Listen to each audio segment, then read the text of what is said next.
bloodshed, death. All these things normal people never want to see ever in their life. But these two eye-patch badasses says fuck that and live for the thrill of slaughter and battle. Fuhrer King Bradley, Full Metal Alchemist's fallen king of Emisteria. And Kenpachi Zaraki, the most dangerous captain of the 11th Division of the Soul Society. He's Demon and Night Marcher. And it's our job to analyze these characters to their fullest, going through their feats and faults to see what would happen when these two fictional characters collide. The Ishval Civil War. A battle between the Ishval people and the greater government of Amastrians. Before this battle, Ishvalan people was pushed to a small region of the nation to be by themselves. Before this, peace was between them.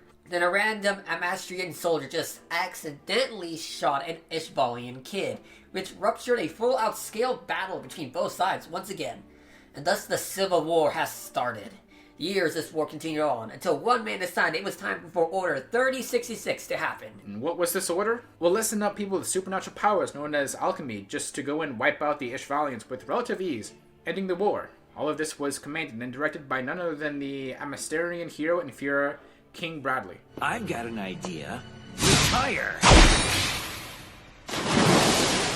Now, Bradley is an amazing soldier and an inspiring person to the many that meet him. Over his years during battle, he has given himself a name that many would soon learn and respect.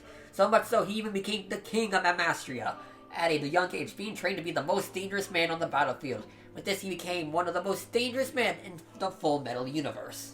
And he wouldn't have gone far if he didn't have a few certain tools and abilities at his disposal. For one, he keeps hold of 5 certain blades on him at all times. He usually holds only 2 in both hands, but at some points during time, he learned to weaponize all 5 by holding them in, let's say, interesting parts of his body, basically making him into a human pincushion, who can cut you into dozens of pieces with a simple twist of his body. And now the most important part of this arsenal is one he hides from everyone in plain sight. That exact thing is behind his patch. So he hides that he most likely had a battle scar behind his patch, and that's somehow his ultimate power? No, Demon. You see, Bradley in reality isn't actually fully human, but instead a super-powered being known as homunculus. Spoilers, dude, come on!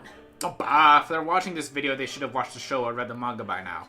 Like, come on, why were you putting a spoiler warning on a 20-year-old manga series and nearly 12-year-old anime? Cause spoilers, dude, he has the time to watch the anime now. Yes, he is a homunculus. See, homunculus are beings fully created and survive through one of the most powerful things in the universe known as a Philosopher's Stone. A Philosopher's Stone is basically a free card to do anything in Full Metal, since most of the time equivalent exchange is in order. You see, to make something with alchemy, you need to give something of equal value. But in some cases, alchemy is forbidden to be used for things like, let's say, restoring limbs, make cash, and even bring people back from the dead. But with a Philosopher's Stone, it basically bypasses that with nothing bad happening from it. Wait. You're saying a tiny stone is able to basically let me fuck with the laws of nature and creation? I need to get one of these. I know there's somewhere. Come on. Where is it? I know I found one. Come on. Yeah, good luck with that. In order to make one, you kinda need the sacrifice of a couple of thousand people, which I very much doubt you have. I got it! Where did you get the sacrifices for that? Oh, just went back to the world Boros vs. Deoxys happened and took the souls of all the casualties of that. But with Bradley, he has something more special, you see. With most homunculus, they are basically ageless. But with him, he was different. Father, this guy right here, made Bradley to become the first ever aging and more human homunculus. That's kinda impressive and all, but what's more impressive is the power he was given. You see, under that eye patch we mentioned a while back, that's the ultimate eye. With this, he was given the power to analyze any situation in an instant, can read any of his opponent's movements, and strikes with a simple glance. And it can grant him the power of precognition. And with this, he was able to match up and outpace some of the best people in the Full Metal universe. Both alchemists and non-alchemists. Like against Fu and Greeling at the same time, who are both faster than the eye can see. And he's even comparable to other homunculus like Sloth, who dig this hole with his bare hands. You see, the average person is around 175 centimeters, while this hole seemed to be around 1.92 centimeters. Now, putting this into the volume calculator, the total volume should be around 90,000 centimeters, the violent fragment of concrete is around 61 joules, meaning Sloth was exerting 1.32 tons of TNT to make this hole. And based on Roy Mustang's own words, Bradley is most likely to match him, Edward, and Alphonse all on his own. At one point, Alphonse, along with Gluttony and Envy, took this explosion head-on. Based on Gluttony's size, which is 150 centimeters, and the explosion looking around 1,441 centimeters, this explosion should take around 0.06 tons of TNT to happen. And lastly, Bradley is known for his speed and precision. At one point, he was able to blitz these highly trained soldiers. Let's start where he was, which is at this tank, but where he started and to the people who was a good 10 feet away. And to cut down each soldier with a single slash each would mean Bradley was moving around 187.9 meters a second, nearly the hypersonic plus ranges. Man, no wonder this guy was like the king for a while. It seems anything in his path would be cut down before they can process it. But his main problem is, well, the thing he was meant to be. You see, he was made to be the first aging homunculus to better hide in the world of humans. In doing so, he lost a few certain things a regular homunculus has. For one, age could actually kill him, and if his Philosopher's Stone is overwhelmed, it can basically kill him for good. Just like how fellow homunculus Lust died to Roy, overwhelming her healing factor and killing her. And something like that happened to him against the alchemist's killer Scar. Yeah, after a thrashing and losing both his arms to the guy, he finally was taken down for good. But not before grabbing a sword with his fucking mouth and giving Scar one more injury to remember him by, ending Bradley as not a man or even a homunculus. No, he went down as something better. A soldier. Following the path that had been set for me, thanks to the idiosyncrasies of humanity, it was, at least, a life worth living for, and maybe even a life worth dying for. Ask you all a simple question. What is a name to you? To some, it's a burden to keep. To some, it's a status they must uphold. And to very few, it's a thing to bring a fear upon others. But for some weren't lucky to even have one. Which brings us to a lone soul with a single blade laying on top of a body of his slain enemies. Until a small girl with pink hair came to him, with no fear of the sight, and the man she happily touched his sword and bled with a smile on her face. Seeing this face, the man gave her a name and gave himself a goal, to be the most dangerous. And first he needed to give himself a name as well. Which was Zaraki at first. But then he found out some of the most dangerous in the afterlife worked at a place called the Soul Society. So he decided to go there and join the 11th Division. Then he decided to kill the 11th Division's captain and take his place as the captain along the title he held, being known as Kenpachi Zaraki. I've been waiting for you to get here for some time now in the hopes of a decent fight. Man, this is so fascinating.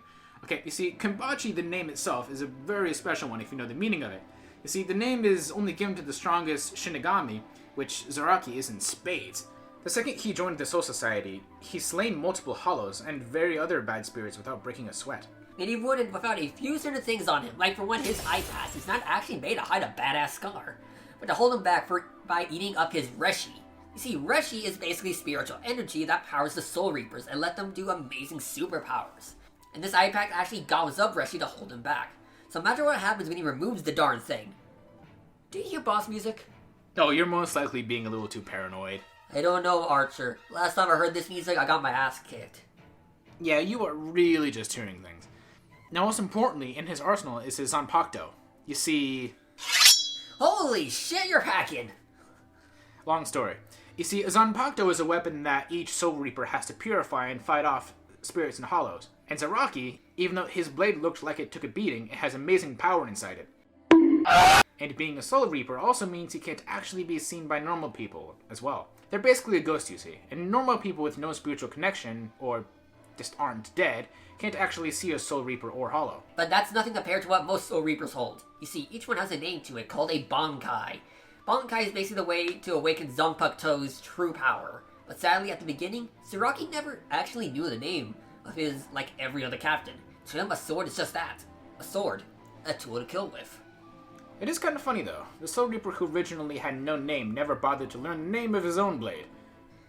Is what I would say if he didn't learn his bankai. Oh, what a major twist of events! But later on in the manga, he learned his bankai named Nozarashi, which doesn't only boost his crazy physical power, but also gives him this cool red skin, horns, and this very badass cleaver. So obviously this is all made to look like a traditional Oni and yokai mythology. These giant horned monsters with giant clubs and cleavers in their hands. With this, he becomes a much more devastating being on the battlefield, which to many was near impossible already, but he somehow did it. And it doesn't shock me with the amazing stuff he can do. Like this time he collided with Yowachi's clone, which caused this giant shockwave. The average story in Japan is around 27 meters, and the explosion, based on the image itself, was around 106.04 meters. With this knowledge, we know it would be around over 27 tons of TNT. And that's nothing compared to his biggest feat he ever did. You see, someone named Gimme, or whatever, summoned this meteor to fall onto their area of Zaraki. And Kenpachi and Bankai just said, "How about no?" and completely destroyed it. If we assume this meteor was around 81 kilometers in scale, and the statement of moving from one side of Zaraki to the other is around 10 days, making it around 120 kilometers, which means the kinetic energy to fully destroy this meteor is around 10 gigatons of TNT, enough to nearly destroy islands to countries. Now for speed, it's a whole other beast. He obviously scales to Ichigo, who was even said to have dodged lightning, and if you don't believe us, here's the time of him moving too fast for Ichigo himself to even notice. Based on how far Kenpachi was from Ichigo, and this seemed to be a good couple dozen feet. By this distance, we concluded that he was going at least 9,000 meters a second. Or to be better said, massively hypersonic. Yeah, so you think he's unstoppable, but sadly, being a show where I have to be fair, he does have a few downsides. Like, yes, being a Soul Reaper means he can't be seen by normal people.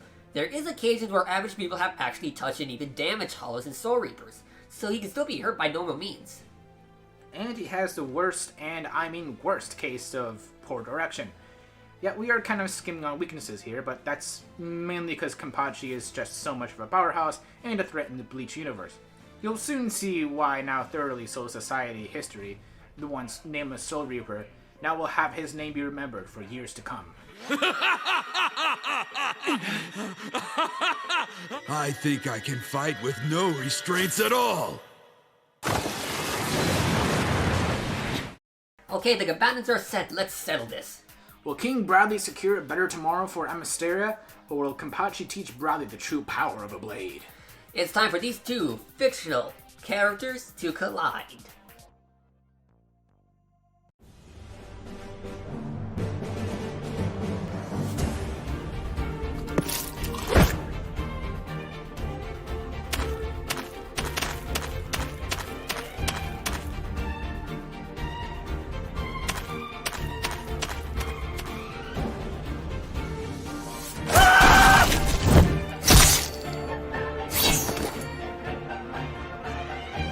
I'm here to fight you to the death.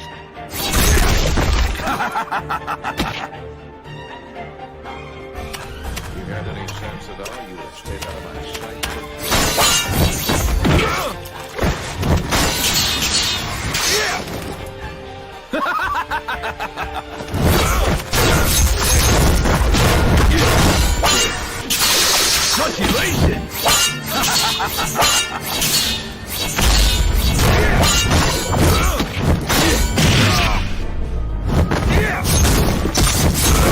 Is that it? Is that really all you have? I'm disappointed. Stop embarrassing yourself. Excellent. I think I can fight with no restraints at all!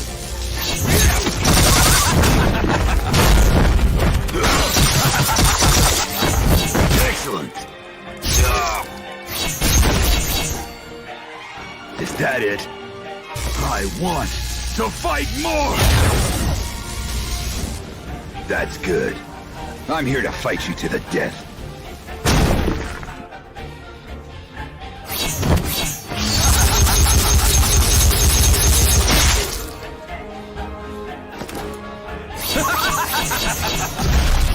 That's good. I love it! What a boring way for this to end. Man, even in death, he died as a soldier. In reality, that's how the fight should end. So, no random quip or pun from you for once? Is everything alright with you? Yeah, I think I feel like something important just happened right now. Almost like something I needed to do just finally happened. Wow, I've never actually seen you act like this. I'm happy for you? Thanks. Okay, now let's get back to why people actually cared about. I mean, this fight was pretty obvious. For one, Bradley couldn't even see the dude. Well, yes, that may be true, but don't take that as an instant end-all conversation arguments. While Bradley couldn't see Kenpachi, he could still hurt him. Other beings in the Bleach universe, before getting power to handle or even see Hollows and Reapers, were able to touch and hurt them. and thanks to Bradley's ultimate eye, it can most likely help him for a while predicting any type of danger that might come at him. But that kinda ends there for the once good king, since Kenpachi just steamrolled him in the most important part, which is the stat department. Combining both feats Bradley has together will be around 2 tons of TNT, while Kenpachi colliding with Yowatch's feat made that near 27 tons, making it a near 15 times stronger with Kenpachi's most basic feats. Speed is a much better thing though, but while Bradley does have that hypersonic feat that's close to Kenpachi's slightly faster speed, just remember that's Kenpachi's minimum. He does scale to Ichigo, who early in the series was already confirmed to dodge lightning. So with this, it's safe to say Kenpachi is stronger and faster than Bradley, so much so that even if he had the healing factor from the Philosopher's Stone, it would quickly get overtaxed just like fellow homunculus Lust did to a weaker being like Roy Mustang. And remember, this is without the use of his removed eye patch or his need for bankai, which was strong enough to take out a giant meteor. So you can kinda get the picture. Fallen King of Mysteria fought a hard battle, but he was just too overwhelmed by Kenpachi's much more impressive strength, speed, durability, and just overwhelming prowess. I guess Bradley just couldn't keep his eye on the prize. The winner is Kenpachi Zaraki. Next time on Fictional Characters Collide. Have the